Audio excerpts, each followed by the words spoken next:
En esta mañana estaremos hablando de discipulado y es un tema que podríamos decir muchas cosas. La palabra dice: en esto conocerán todos que sois mis discípulos, si tuvieran amor los unos para con los otros. Es una característica principal. Pero hoy vamos a hablar de una característica que es la de la entrega. Por eso que el título de mi sermón es: el discípulo de Jesús siempre renuncia a algo. Si usted no está dispuesto a renunciar a algo o a cosas, no puede ser un discípulo. Por eso yo pienso que si estamos en un proyecto de compartir la mesa y usted quiere ser un discípulo de Dios, usted va a buscar la manera de invitar a alguien a su casa. Mateo capítulo 28, empezamos con este texto, los versículos 18 y 19.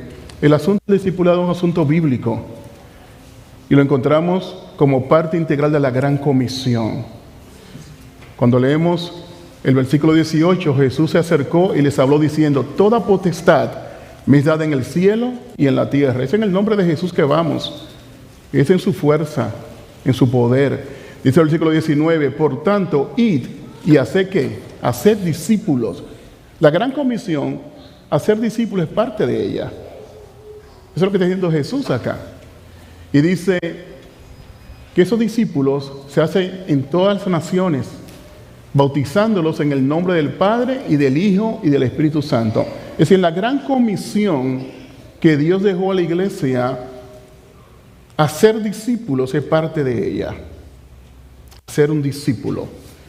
Interesante porque cuando hablamos de discípulos, recuerden que mi tema es que el discípulo algo entrega, o algunas cosas entrega al Señor. Y miren el siguiente texto que vamos a considerar un texto muy poderoso, y es un llamado de Dios, que es un llamado verdaderamente a morir. Y llamando a la gente y a sus discípulos, le dijo: si alguno quiere venir en pos de mí, niéguese a sí mismo y tome su cruz y sígame. La cruz es un símbolo de muerte. Y una de las condiciones que presenta el texto es que para ser un discípulo del Señor hay que morir. Hay que morir.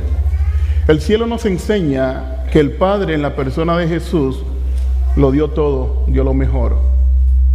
Dio lo mejor. No sé si hay un micrófono encendido o algo. Lo dio todo. Entonces, hermano, me pregunto por qué Alberto Valio muchas veces está buscando hacer lo menos y dar lo menos. ¿Cómo puedo dar menos, Señor? ¿Cómo puedo hacer menos? Y me pongo a pensar, si Jesús pensara así y dijera: bueno, Alberto, hay 52 sábados en el año, pero yo me voy a manifestar en la iglesia solamente 10 de ellos, ¿qué sería de nosotros? Si el Señor buscara lo menos que hacer para bendecirme, ¿qué será de mi vida? Pero nosotros pensamos, ¿qué es lo menos que podemos hacer? ¿Qué es lo menos que podemos dar? Y ese no es el principio del cielo, porque el cielo en la persona de Jesús dio ¿qué? Lo mejor. El cielo se vació en amor por el pecador, por el perdido, por nosotros. El cielo nunca está buscando lo menos que puede hacer. Al contrario, el libro de Efesios dice que nos da más abundantemente lo que pedimos y esperamos. Ese es el móvil de Dios. Y el discípulo, dice Jesús, se niega a sí mismo. Muere porque toma una cruz. Y sigue. Es el requisito del texto. Esa es la demanda de Jesús en este texto, hermanos. Estamos en nombramientos. Y a veces tenemos que reunirnos varias veces porque algunas personas se niegan a tomar una responsabilidad que el Señor le da. Que el Señor le pide. Y nos negamos. Y decimos: no estoy preparado, no estoy lista. Y la pregunta que deberíamos hacernos: ¿qué haría Jesús? ¿Qué haría Jesús en esta situación, en esta decisión? ¿Cómo Jesús lo haría? ¿Qué diría el Señor cuando falta un líder en un ministerio en la iglesia y no aparece nadie? y se le preguntara a Jesús si él pudiera desempeñar ese puesto, ¿qué haría Jesús para bendecir su iglesia? Hay una necesidad. ¿Qué haría Jesús?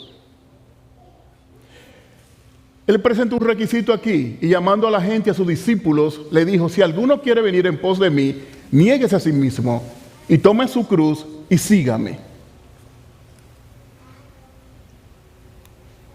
Es hora de pensar seriamente si queremos que Dios nos use y queremos ser parte del equipo que hace la obra del Señor.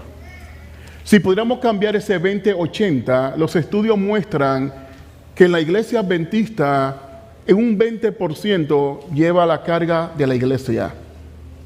El famoso 20-80, 80-20. De 100 son 20 más o menos y en algunos lugares son menos. De 100 son 20, el 80% son consumidores, no son actores, son consumidores que esperan un producto. Y el problema de eso es, hermano, que podemos caer fácilmente en lo que llama la crítica, porque yo no soy parte del movimiento, yo soy un consumidor. Y el consumidor exige que el producto tenga el sabor que a él le gusta, tenga el color que a él le agrada, porque es un consumidor. Y el consumidor, como compra, da ofrenda, da diezmo, de alguna manera hace algo en la iglesia, yo puedo exigir que el producto que se me dé a mí tenga este sabor, tenga este color. Pero cuando usted es un actor y no un consumidor, un espectador, y usted está trabajando, usted a la hora de dar una crítica, mayormente se va del lado de que sea constructiva, porque usted es parte del movimiento. Usted quiere arreglar algo que usted está trabajando en eso y está aportando que eso funcione. Porque usted es no un mero consumidor, usted es un actor. Usted está trabajando. Y siempre los actores ven la necesidad y dicen: si Jesús viera esta necesidad, ¿qué haría Jesús? La respuesta siempre va a ser que Jesús siempre haría algo. Cuando vio al ser humano perdido, al hombre sin salvación, miró la divinidad e hizo algo. Se entregó. Se dio completamente por nosotros. No sé qué es lo que está pasando.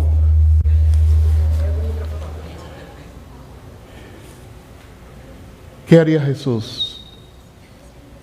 Necesitamos levantarnos, hermanos, de la posición quizá en la que hemos caído, de tratar de hacer lo menos por la iglesia y por el Señor.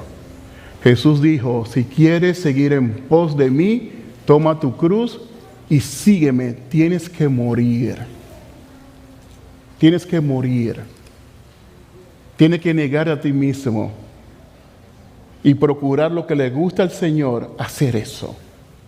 Si la iglesia está en necesidad y yo soy un discípulo que estoy aprendiendo en la escuela de Cristo el Señor, yo voy a decir: aquí estoy, cuenten conmigo.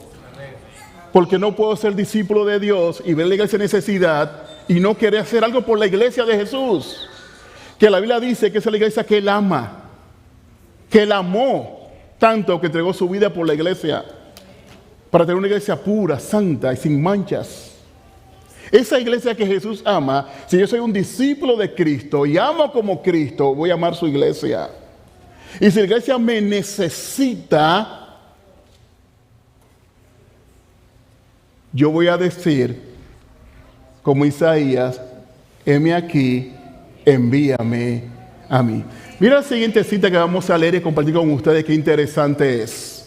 Va a estar en pantalla para que ustedes puedan leerla conmigo. Y esa lo encontramos en el libro de Hechos de los Apóstoles, la página 438. Dice Elena G. de White, dice: el mayor peligro de la iglesia de Cristo no es la oposición del mundo, es el mal acariciado en los corazones de los creyentes, lo que produce el más grave desastre y lo que seguramente más retardará el progreso de la causa de Dios. No hay forma más segura para destruir la espiritualidad que abrigar envidia, sospecha, crítica o malicia. Por otro lado, el testimonio más fuerte de que Dios ha enviado a su Hijo al mundo es la armonía y unión entre hombres de distintos caracteres que forman su iglesia. El privilegio de los seguidores de Cristo es dar ese testimonio, pero para poder hacerlo deben colocarse bajo las órdenes de Cristo. El discípulo toma su cruz y sigue a Jesús. Está bajo las órdenes de Jesús. No es lo que yo quiero, Señor, no es mi voluntad, Señor, sino tu voluntad. ¿Qué es lo que tú quieres? Posiblemente no me gusta mucho este ministerio, que me están sugiriendo que yo sea parte del mismo, pero ¿sabe qué, Señor? Como yo te amo a ti y hay una necesidad y tú me cogiste a mí, aquí estoy, Señor. Estoy bajo tus órdenes. El discípulo no cuestiona a su maestro, sino que está bajo las órdenes del maestro. No elige, sino que escoge lo que ya Cristo eligió para él. Sus caracteres deben conformarse a su carácter, con el de Cristo, y sus voluntades a la suya. Hechos de los Apóstoles, página 438. El discípulo está bajo las órdenes del maestro. Qué lindo sería que cuando Dios te llame a un ministerio en esta iglesia, a tu iglesia, usted le diga: Señor, me cogiste para eso, alabado sea el Señor. Y comience a orar para que Dios te dé ideas, ponga en ti programas, ideas, cosas que hacer. Que hagas de una persona creativa para que ese ministerio funcione, porque tú estás bajo las órdenes del maestro. Porque ya no quiero seguir de lejos, quiero ser parte de este movimiento. Soy un discípulo. Mira la siguiente cita, qué interesante esta, porque la palabra Jesús se va como un extremo para presentarnos lo serio de este asunto. La siguiente cita, porque hay varias citas, algunos textos que escogí para compartir con ustedes. Lucas capítulo 14, el versículo 25. Y grandes multitudes iban con él, y volviéndose les dijo Jesús a ellos: si alguno viene a mí y no aborrece a su padre, y a madre, y mujer, e hijos, y hermanos y hermanas, y aún también su propia vida, no puede ser mi discípulo. ¿Y qué? ¿Se contradice la Biblia? Porque en Éxodo Jesús dice que yo debo honrar a mi padre y a mi madre. ¿Será que se está contradiciendo? No, no. Claro que no. Ese principio sigue allí. Pero lo que está diciendo el Señor es que para ser un discípulo, Dios va primero. Y el que dijo que honre a tus padres, ahora dice que si hay que dejar a una madre o un padre, porque usted va a seguir a Cristo Jesús, porque es un discípulo, usted lo va a hacer. Es decir, el discípulo está dispuesto a dejar lo que más ama, lo que más tiene en su corazón, por la obra y el llamado del Señor Jesús. Si usted no deja madre, ni padre, ni hermanos, ni mujer, no puede ser mi discípulo, dijo el Señor. Eso dice la palabra, diciendo la seriedad de ser un discípulo de Cristo. Él es porque Dios y tiene misericordia. ¿Para cuántas condiciones yo le pongo al Señor, Bueno, para hacer esto, Señor, tiene que suceder esto, esto y esto. Cuando el Hijo de Dios, siendo Dios, vino a esta tierra a morir por nosotros. Cómo se burlaban de Él, cómo lo golpeaban, cómo tomó la cruz. Esa pasión de Cristo, lo que pasó por nosotros. Algunos decían que la película de Mel Gibson era muy fuerte, ¿recuerdan? Para mí fue suave esa película. Lo que Satanás hizo con Jesús fue tremendo. Jesús nunca se dijo a sí mismo: ¿qué es lo menos que yo puedo hacer por esta gente? Lo dio todo por nosotros. Y está buscando gente que sean discípulos, que lo pongan en primer lugar y estén dispuestos a darlo todo por Él y por su obra y por el llamado. Es hora, hermanos queridos, sinceramente, de levantarnos y comenzar a trabajar para Cristo Jesús. De hecho, es nuestro gran privilegio si lo hacemos.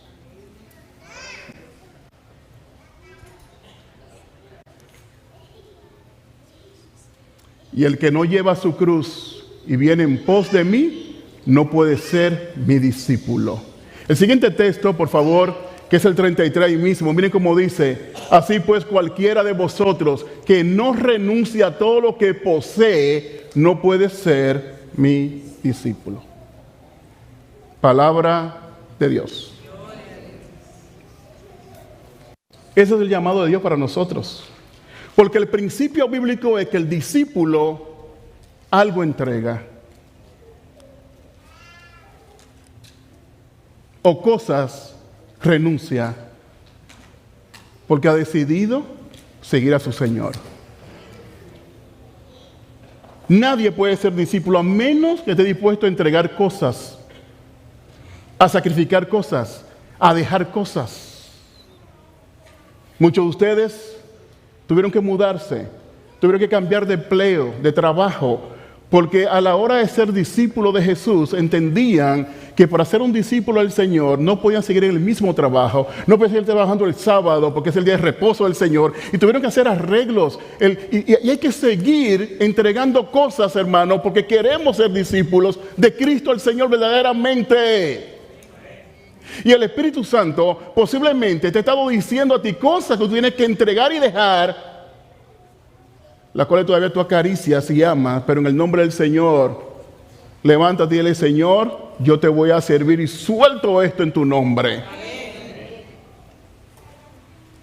Cualquiera de vosotros que no renuncia a todo lo que posee, no puede ser mi discípulo. Y miren esta otra cita que vamos a compartir con ustedes, qué poderosa es. Andando junto al mar de Galilea, vio a Simón y Andrés, su hermano, que echaban la red en el mar porque eran pescadores. Miren el versículo 17, 3 cosas vamos a encontrar en este texto. Y les dijo Jesús: venid en pos de mí y haré que seáis pecadores de hombres. Primera cosa, venid en pos de mí. Eso traduce: sígueme. Venid en pos de mí. Eso es: sígueme. Interesante, porque en la mente judía, cuando se hablaba de un discípulo y un maestro, un discípulo era una persona que tenía el polvo del maestro encima. Porque la palabra discípulo es un seguidor, es un alumno, alguien que sigue. Y en la mente judía, el discípulo anda tan cerca de su maestro que cuando el maestro caminaba y levantaba el polvo, el discípulo que estaba atrás se llenaba del polvo de su maestro, porque estaba tan cerca de su maestro, hermano, caminaba tan cerca de su maestro, era un seguidor. Y al ser un seguidor de su maestro se llenaba de polvo, el polvo que su maestro iba dejando. Nosotros necesitamos seguir a Jesús tan de cerca, que caminando tan cerca de Jesús, el polvo de Jesús esté sobre nosotros. Pero no solamente el polvo, su santidad, su justicia, su amor, su misericordia esté sobre mí también. Porque soy un discípulo, camino cerca, soy un seguidor de Jesús. Lo primero es: venid en pos de mí, sígueme. Es el llamado del Señor. Lo segundo es: y haré que seáis. Un asunto de identidad. Porque Dios transforma al discípulo. Sígueme para que seas. Es un asunto de identidad. Porque el discípulo predica la palabra. La iglesia predica la palabra porque es la identidad de la iglesia, la misión. Si no hay misión, no hay identidad de discipulado. Y haré que seáis. Hay una transformación, porque todo lo que Dios llama para que le siga y sea discípulo, Dios le transforma. Por eso la gente dice: tú no eres el mismo hombre, la misma mujer. Claro, porque eres un discípulo. Y la transformación es parte del discipulado. No hay manera de que camines con Jesús y no seas transformado por el poder de Jesús. Y haré que seáis, identidad. Y lo tercero, pescadores de hombres. Esta es mi misión. Un discípulo sigue a Jesús. Un discípulo es transformado por el poder de Jesús. Y un discípulo se une a la misión de Jesús. Venid en pos de mí, haré que seáis pecadores ¿de qué? De hombres. Tenemos que estar en misión porque somos discípulos. Miren otra cita que interesante es, la que voy a compartir ahora. Está en la edificación del carácter, en la página 39. Dice Elena G. de White: los que se llaman del nombre de Cristo deben sacudir el letargo que debilita sus esfuerzos. Y deben hacer frente a las tremendas responsabilidades que recaen sobre ellos. Todos los que hagan esto pueden esperar que el poder de Dios les sea ¿qué? Revelado. El que está en la empresa del Señor predicando la palabra tiene testimonios que contar. Porque el poder de Dios le acompaña. Usted no quiere ver la gloria de Dios, quédese sentado, no sea misionero, no trabaje para el Señor. Pero el que trabaja para el Señor, suceden milagros, pasan cosas y usted las puede ver y palpar. Y dice, y el texto así lo dice: todos los que hagan esto pueden esperar que el poder de Dios les sea que revelado. Porque el discípulo está comprometido con la misión de su Señor. Y el poder de Dios se manifiesta en aquellos que salen. Déjenme decir lo siguiente. Pennsylvania Conference, la conferencia que yo vengo, llegó un pastor que era el pastor del departamento de evangelismo de la conferencia, un americano, pero él está muy cerca de los hispanos. Él ha ido a Puerto Rico muchas veces, a Dominicana, a Guatemala, y le encanta la comida de nosotros. Entonces tiene ese fuego hispano. Y llegó y dijo, cuando el Papa llegaba a Filadelfia, años atrás el Papa llegaba a Filadelfia, él dijo: ¿qué podemos hacer nosotros? No para levantar carpas o tarjetas o cuestiones en contra del Papa, que eso no es el sentido, sino que prediquemos. Muchas personas van a estar en Filadelfia y que demos algo. Y se reunió con los hispanos. Y ahí salió un proyecto, Familia de Fe. Familia de Fe. Y nos fuimos todas las iglesias a Filadelfia, los que vivían lejos, en autobuses llenos de hermanos, y comenzamos a repartir el conflicto de los siglos y a hacer cosas lindas. El proyecto fue un éxito que continuó todos los años. Y llegó el momento de que tocaba en una iglesia en Pittsburgh, Pensilvania, una iglesia americana. Pittsburgh, no hay muchas iglesias en la parte oeste de Pensilvania, la parte oeste del estado, como que no faltan más iglesias. Las iglesias están mayormente en la parte este, Filadelfia, esa zona. Así que íbamos para Pittsburgh, en Pensilvania, a una iglesia americana, a salir con ellos. Así que en mi iglesia rentamos 2 autobuses llenos de hermanos que íbamos para allá, familia de fe, con playera, camiseta, con familia de fe. Y teníamos la encomienda de que íbamos a salir todas las calles de esa gran ciudad, tocar puertas y llevar, orar con las personas si nos dejaban entrar, etcétera, etcétera. Mi esposa y yo, que éramos los compañeros. Interesante, qué pena daba. Nosotros llegando y algunas personas saliendo de la iglesia porque no iban a participar. Y nosotros llegando en guagua y algunos saliendo de esa iglesia donde nosotros íbamos porque no iban a participar. Ellos saliendo y nosotros llegando. Pero nosotros encendidos porque hicimos el servicio. Nosotros estábamos desde la casa de nosotros como 4 o 5 horas. Así que hicimos todo el servicio en el autobús, hicimos la escuela sabática, todo lo hicimos porque salimos temprano en la mañana para llegar allá más o menos a las 12 cuando salieran los hermanos e irnos con ellos. Pero saliendo de esa iglesia ellos, nosotros llegando y salimos, hermanos, a hacer la obra de Dios. En la área mía no habían hispanos. Mi esposo y yo sabemos que todas las casas que tocamos las puertas eran americanos. Y en algunas casas nos soltaron perros. Perros nos soltaron en algunas casas. Recuerdo que estábamos tocando una casa y alguien abrió una cortina de un cuarto y vio que éramos nosotros. Y de adentro preguntó qué queríamos, en un tono bien feo. Y le dijimos que fuimos a orar y a darle un regalito, lo que teníamos. Y había una campaña evangelística también en cada sector, así que dábamos el material y le invitábamos a la campaña evangelística que iba a haber en esa iglesia donde estábamos. Y esa señora, en un tono tan feo, nos mandó bien lejos de allí. Pero hermanos, muchos abrieron. Y esa misma persona, cuando miró por la ventana, tuvimos una oración afuera en esa casa. Oramos. Hermano, ¿cuántas personas abrieron? Y los testimonios fueron maravillosos de personas Una señora, no nos tocó a nosotros, pero contamos que fuimos a contar lo que pasamos. Y una persona llegaron a una casa donde una persona tenía mente suicida. Una señora en una depresión y pensaba quitarse la vida. Y allí llegaron 2 misioneros. Y muchos de los que estaban allí no hablaban inglés, hermanos. Pero estaban decididos a hacer la obra del Espíritu Santo, quien estaba con nosotros. Y tocaron la puerta y abrió una señora americana con pensamiento suicida, y en una manera que le empezó trabajo con el don de lenguas allí, de alguna manera se entendieron para que esa americana entendiera, con esos hispanos que no hablaban inglés muy poco, que Dios le amaba. Y como era una iglesia americana en sí, la que estábamos trabajando con ellos, esa señora comenzó a ir a la campaña que la iglesia tenía, que empezaba el siguiente sábado. Y así pasaron muchos testimonios de cosas maravillosas, como dice mi esposa. Cada vez que tocábamos una puerta, hermano querido, uno decía, ¿con qué le vienen las personas? Pero muchos abrían y entrábamos, hermanos, y orábamos con ellos. Y le decíamos, viene una campaña el próximo sábado, le invitamos. Y esa iglesia se llenó. Si usted sabe de deporte un poquito, todo el que conoce Pittsburgh sabe que los Steelers es el equipo de fútbol americano de esa ciudad. Y es una religión. Si el pastor que va ahí no es de ese equipo, tiene que ser de ese equipo. Porque los hermanos ahí, y donde quiera que íbamos ahí, habían 2 tipos de banderas. No voy a decir una, no la voy a decir, pero había una del Steelers.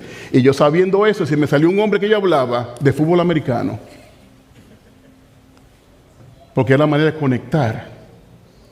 Hermano querido, ¿era difícil tocar puertas y que te digan mala palabra? Claro que sí.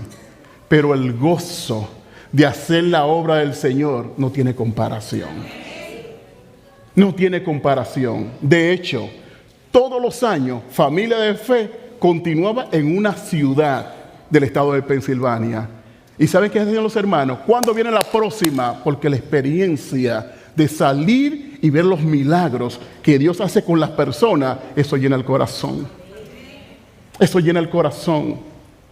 Hermanos queridos, todos los que hagan esto pueden esperar que el poder de Dios les sea revelado. ¿Quieres ver a Dios en poder y en gloria? Haz la obra de Él.